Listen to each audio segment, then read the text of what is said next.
उत्साहपूर्वक गरेर उत्सव हुनाले उत्सव भनिन्छ। हाम्रो श्रीनिवास स्वामीजी आउनुभयो, अन्यत्र उहाँको कार्यक्रम थियो, सब छोडेर यहाँ आउनुभयो रङ्गनाथ भगवानको सन्निधिमा हामी माथि कृपा गरेर।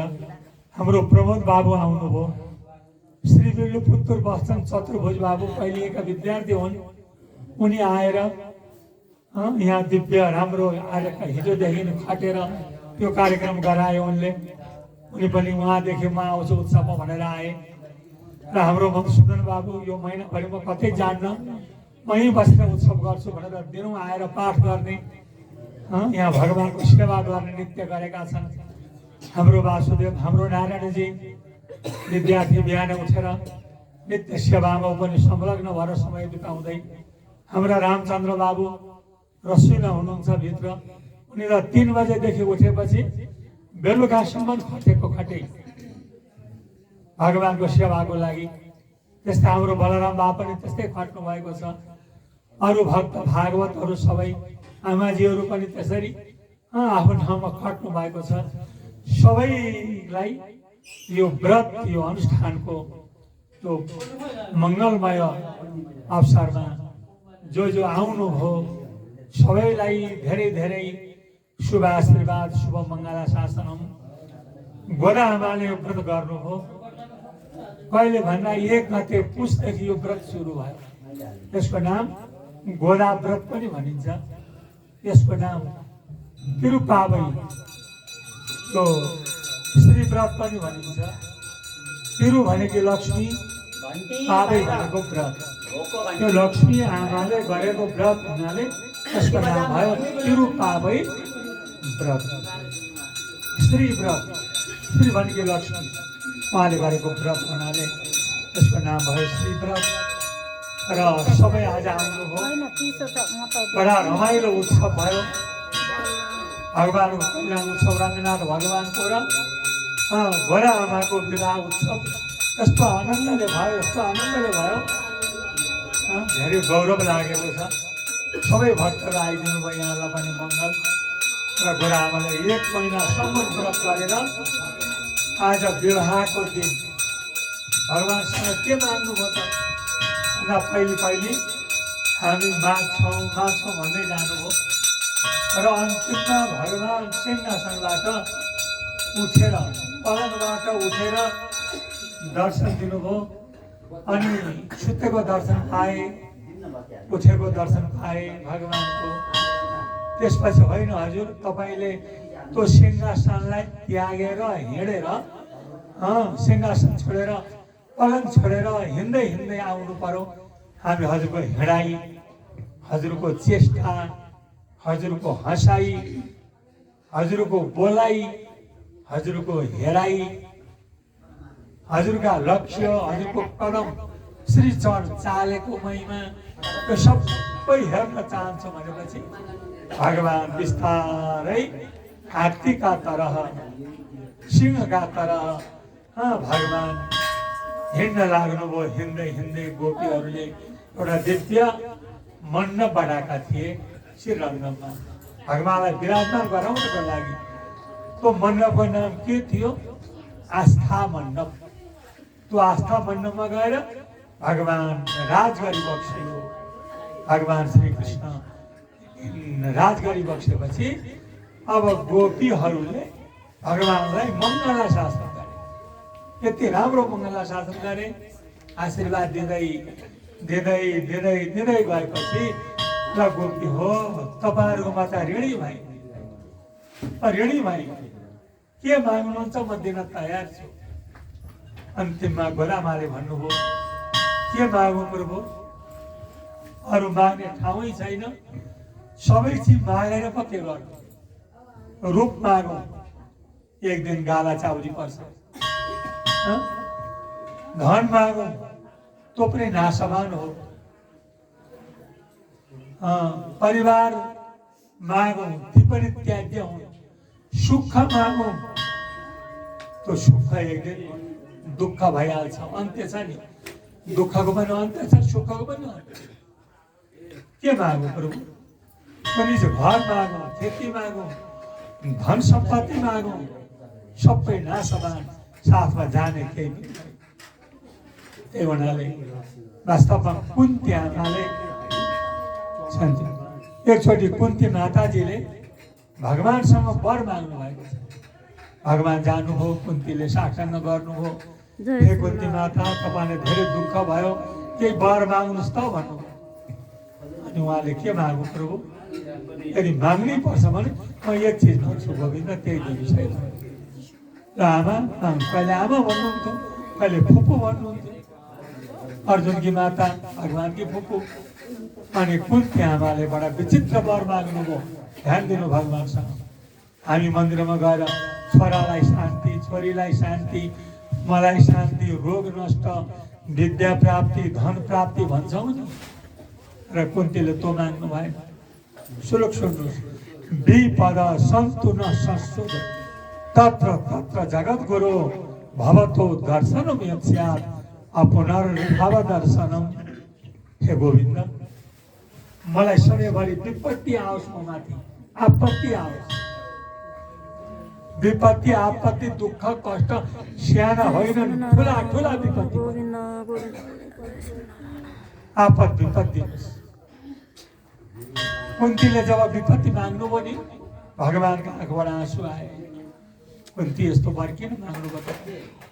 गोविन्द, जहाँ आपत्ति विपत्ति परेको हुन्छ नि, त्यति बेला कसैको सहारा नभएपछि हे गोविन्द, हे वासुदेव, हे नारायण, हे प्रभु, हे हरि, त्यति बेला जीवात्माले परमात्मालाई सम्झिन्छ। आपतकालमा सम्झिन्छ, सुखमा सम्झिन्छ, सम्झिँदैन। सुखमा उसलाई सुख भोग्दै भइहाल्छ। गाडीमा आनन्दले फोल्डिङ सिटमा मजाले हिँडिएको छ, आनन्दले ड्राइभरले भनिदियोस् ल ब्रेकले काम गरेन, गाडी मैले सम्हाल्न सकिनँ, तपाईँहरू आफ्नो भगवानको ध्यान गर्नु भन्नुहोस् त। हे गोविन्द, हे गोविन्द, आनन्दले हिँडेको बेलामा बिना सुरले गोविन्द भन्न कोही कराउँछ त? एउटा करायो भने सबैले त्यसलाई हेर्छ, त्यो त पागलको भएछ। भगवानको नाम लिने व्यक्तिलाई त्यसलाई पागल भन्छ, तर पागल को लिने पागल होइन। त्यो पागल भयो भन्ने चाहिँ पागल। संसारमा भगवानको नामभित्र विश्व ब्रह्माण्ड लुकेको छ। जहाँ आपत्ति विपत्ति हुन्छ नि, त्यति बेला त्यहाँ के पाइन्छ? भवतो दर्शनम यस्यात् अपुनर्भव दर्शनम। हे गोविन्द, तपाईँलाई पुकार्न पाइन्छ, तपाईँ तुरुन्तै दर्शन दिन त आइपुग्नुहुन्छ। भवतो दर्शनम यस्यात् अपुनर्भव दर्शन। त्यही हुनाले कुन्तीले त्यस्तो वर माग्नुभयो। अब यता भगवानले त्यही वर दिनुभयो। भगवान कुन्तीले गोविन्द भन्नलाई गो भनिसकेपछि कुन्तीका सामने भगवान पुगिसक्नु। उनी भक्तमा, भगवानमा भक्तको प्रेम छ भने ती भक्तले भगवानले छोड्नुहुन्न। यो संसारको क्षणिक सुख, शरीरको सम्बन्ध, परिवारको सम्बन्ध, धन सम्पत्तिको सम्बन्ध के गर्ने? धन सम्पत्ति प्रशस्त छ, बैंकमा उति छ, घरमा उति छ, लगानी उति छ, तर भोलि हैभन्दा ठुलो आइसकेपछि आयो, टक्क टिप्यो, लड्यो, मृत्यु पुग्यो, टाढेर टर्दैन। त्यो बैंकको पैसा निकाल्छु पख भन्न पाइँदैन, आसन उठाउँछु भन्न पाइँदैन। त्यही हुनाले चङ्गा चित्त छँदै, उमेर रहँदै, पैसा छँदै हातमा, आयु रहँदै, शक्ति छँदै गाथमा, आफ्नो श्रेय हुने, पछि सुख दिने, धन्ना छिने हाल है, आग लागि घरमा भएपछि बुबा खन्ना हुने छैन है, खन्ना हुने छैन। त्यही हुनाले गरौँला गरौँला भनी भन्दै आए, बिना कामले आयु मैले गमाए। गयो गोरामा भन्नुहुन्छ, प्रभु हामीलाई केही चाहिँदैन, हामीले माग्ने वस्तु एउटै छ। ध्यान दिनु है, के छ एउटै माग्ने वस्तु? भन्दा हजुरको श्री चरणारविन्दको, हजुरको श्री चरणारविन्दको चिन्तन कहिल्यै पनि हामीलाई नछुटोस्। हजुरका श्रीचरणको चिन्तन भइरह्यो। हामी हजुरका शेष हौँ, हजुर शेषी हुनुहुन्छ। जति बेला पनि हजुरलाई सम्झिन पाऊँ है, त्यति हो। अरू हामीलाई केही चाहिएछ। निष्काम भावले भगवानको सेवा गर्नु, भगवानको नाम लिनु, जप गर्नु, पाठ गर्नु, तति आराधना गर्नु। रङ्गनाथ भगवानको मन्दिरमा धनुर्मासमा एक एक भक्तहरूले मैले भने लो अब गोरा उत्सव आयो, एक दिनको गोष्ठी गराइदिनु है भने कतिपय भक्तलाई स्वामी गर्छौँ। कसैले पनि वचन काट्नु भएन। यहाँ कति आइपुग्नु भएको छ, कति आइपुग्नु भएको छैन। सबैको नामबाट अर्चना भोग भएको छ। प्रत्येक दिन भक्तहरूका नामबाट अर्चना गरियो, भोग लगाइयो। यहाँ जो आउनु भएको छ अहिले उहाँले नाम लिएर म यहाँहरूलाई एउटा फल भने पनि आशीर्वाद दिन्छु। सबैलाई जो आउनुभयो, जो सहभागी बन्नुभयो, सबैले मङ्गलाशासन छ। त्यस हुनाले यो गोरामाको विशेष लक्ष्य के भन्दा साक्षात् लक्ष्मी आमा अथवा माता भूदेवी हुनुहुन्छ। कि मेरा सन्तान परिवार यो संसारमा आसक्त भए उठ्दैनन्, नुहाउँदैनन्, जे भेट्यो त्यही खाएका छन्। के खानुहुन्छ, के खानु हुँदैन त्यो पर्वाह भएन। कहाँ सोच्ने, कहाँ बस्ने त्यो पनि थाहा भएन। के बोल्ने, के नबोल्ने त्यो पनि थाहा भएन। एउटै काम भयो, कमाउने, खाने, त्यसलाई खर्च गरेर उडाउने। के गरी ममा लाग्ला त मेरो भक्त। अरू आफू अवतार लिन्छु र व्रत गर्छु पुष महिनाभरि। त्यो व्रत गरेर देखाउँछु। मैले गरेको व्रत सबै भक्तले गर्यो भने तिनको उद्धार हुन्छ। अन्तिममा म आफै रघुनाथ भगवानसँग विवाह गर्दैछु। अहिले विवाह भयो। आज गोरामाको र भगवानको विवाह उत्सव भयो। विवाह उत्सव भयो, बडा माला फेराफेर भयो, विवाह उत्सव भयो, आनन्द भयो। त्यस पछाडि अब अहिले आरती भइसकेपछि भोग लाग्छ, आरती हुन्छ। त्यसपछि सबै विश्वचित्त स्वामीजी, उहाँका अरू परिवार आलबारहरू, उनीहरूसँग गोरा आमा हेर्नुहोस् त म त के दक्षिणा माग्छु है भन्नुहुन्छ। गोरा आमाले पिताजी मलाई दक्षिणा दिनुपर्छ हजुरले। म त अब त हजुरकी चेली थिएँ, अब पर चेली भएँ। तपाईँको हातबाट कन्यादानमा भएँ, म फुत्केँ, म रङ्गनाथ भगवानकी भएँ। अब मलाई दक्षिणा दिनुपर्छ। किन दक्षिणा दिनु भन्नुभन्दा मलाई भगवानले खर्च नदिनु होला, मलाई आवश्यक पर्ला। त्यही हुनाले गोदामा दक्षिणा पुग्न भनेर एउटा पात्र लिएर हिँड्नुहुन्छ है।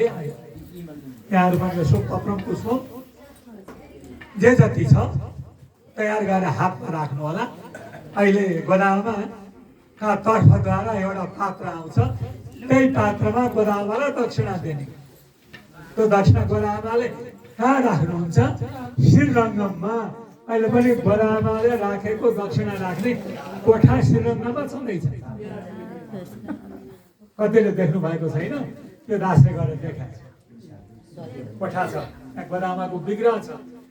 त्यहाँ पैसाहरू गोदामालाई ती लगेर दिन्छन्। उहाँको दक्षिणा लिने ठाउँ हो। उहाँले आफ्नो दक्षिणा छुट्टै राख्नुहुन्छ। यस्ता किसिमले गोदामाले आज विवाह उत्सव भयो। कोसँग भयो? रङ्गनाथ भगवानसँग गोदामाले विवाह गर्नुभयो। विवाह सम्पन्न भयो। तालबारले आनन्दले कन्यादान दिनुभयो। पुष्पको वर्षा भयो, जय जयकारको धुन भयो। श्री के भन्न लागे? गोदा रङ्ग मण्डार भगवानको जय जय। श्री गोदा रङ्ग मण्डार भगवानको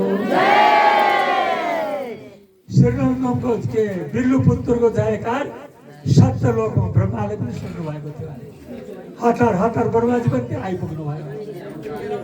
श्री गोदा रङ्ग मण्डार भगवानको श्री गोदा रङ्ग मण्डार भगवानको।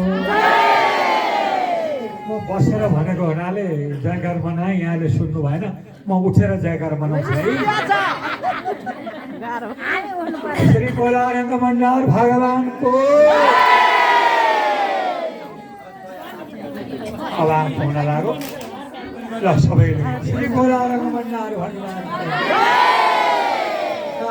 र घर घन्टा घरि भयो खिच तिमी खिच सबैलाई खिच है